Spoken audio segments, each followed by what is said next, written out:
Sir போதுங்களா?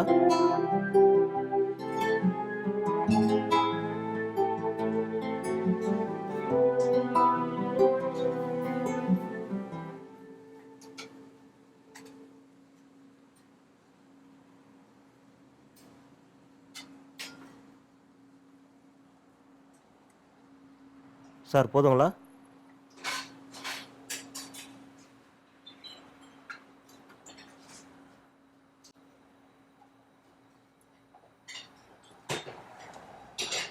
ஐயா என்ன சாப்பிட்றீங்க? இருப்பா என்கிட்ட 20 ரூபாய் தான்பா இருக்குது, வேற காசு இல்லப்பா. யோ கிழவா, இலை பார்த்தோம்னு சொல்ல மாட்டியா? 20 ரூபாய்க்கு யாரையா சாப்பாடு தராங்க?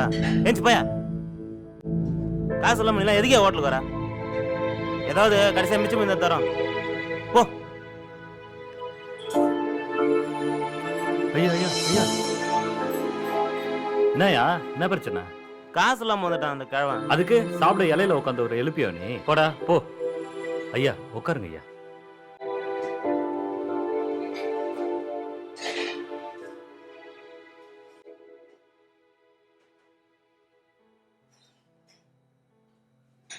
என்ன சாப்பிட்றீங்க?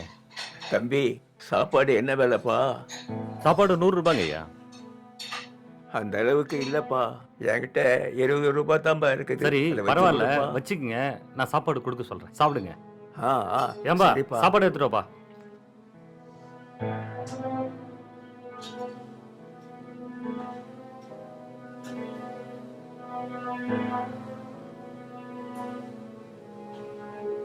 சாப்பிடுங்க ஐயா. பா சாம்பார் எடுத்துட்டு வா.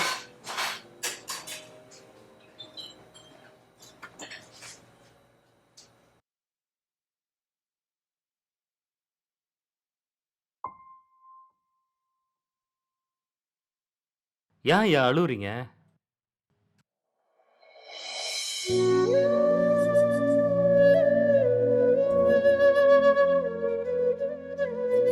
உன்ன மாதிரி ஒரு மகன் எனக்கு இருந்தான்பா. என் மனைவி இருக்கும்போது என்னை நல்லா கவனிச்சுக்குவாப்பா.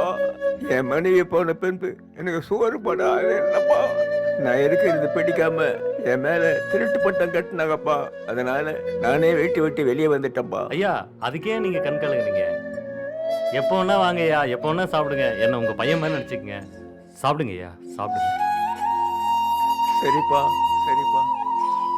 தைரியமா சாப்பிடுங்க ஐயா, சாப்பிடும்போது கண் கலங்குங்க. சாப்பிடுங்க ஐயா.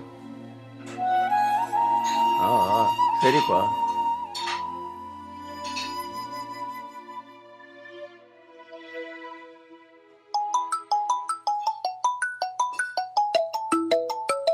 ஹலோ, சொல்லுங்க.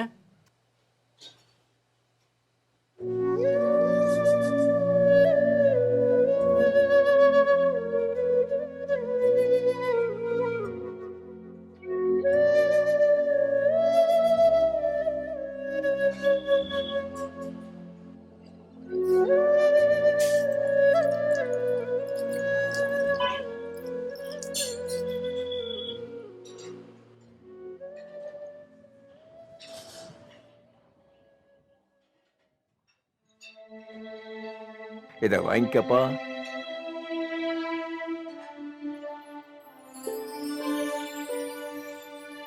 இந்த காசை வச்சுக்கப்பா. என்னங்க ஐயா இதெல்லாம்? இதை நான் சாப்பிட்டதுக்குப்பா. நான் பிச்சை எடுத்து சாப்பிட விரும்பலப்பா. பிச்சை எடுத்து சாப்பிட விரும்பாதானா எப்படிப்பா நான் திருடி இருக்க முடியும்? என்னைக்காவது ஒரு நாள் என் மக இதை நினைச்சு பார்த்தா போரும்பா. சரி நான் வரேன். ஐயா இந்த பிள்ளையார் ஏது?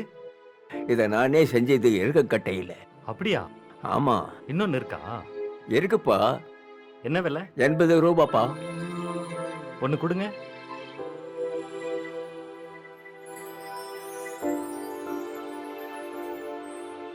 இந்தாங்க ஐயா. அதிகமா இருக்குதேப்பா. இந்தா வச்சுக்கப்பா. பரவாயில்ல வச்சுங்க ஐயா. வேணாம் வேணாம், இந்தா.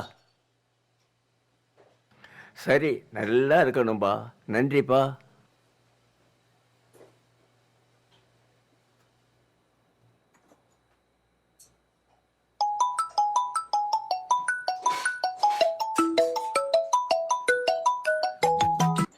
அப்பா சாப்பிட்டீங்களாப்பா? நான் சாப்பிட்டேன்ப்பா. சாயந்தரம் கோயிலுக்கு கூட்டி போன்னு சொன்னீங்களேப்பா, ரெடியாக இருங்கப்பா. வந்து கூட்டின்னு போகிறேன்ப்பா. சரிங்கப்பா, சரிங்க.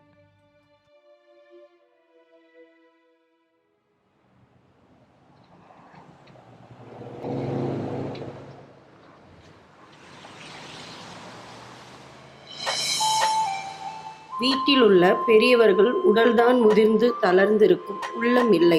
அவர்கள் உணர்வை புரிந்து அரவணைத்து வாழ்வோம். ஒரு காலத்தில் உங்களை தோளிலும் உங்கள் கனவை நெஞ்சிலும் சுமந்தவர்கள் அவர்கள். உடலாலும் உள்ளத்தாலும் தளர்ந்த பின் தெருவில் விடாதீர்கள். இன்று அவர்கள், நாளை இதைவிட மோசமாக இருக்கும் உங்கள் நிலைமை. பெற்றோர் உங்கள் கூட இருந்தால் அந்த கடவுளே உங்கள் கூட இருப்பதற்கு சமம்.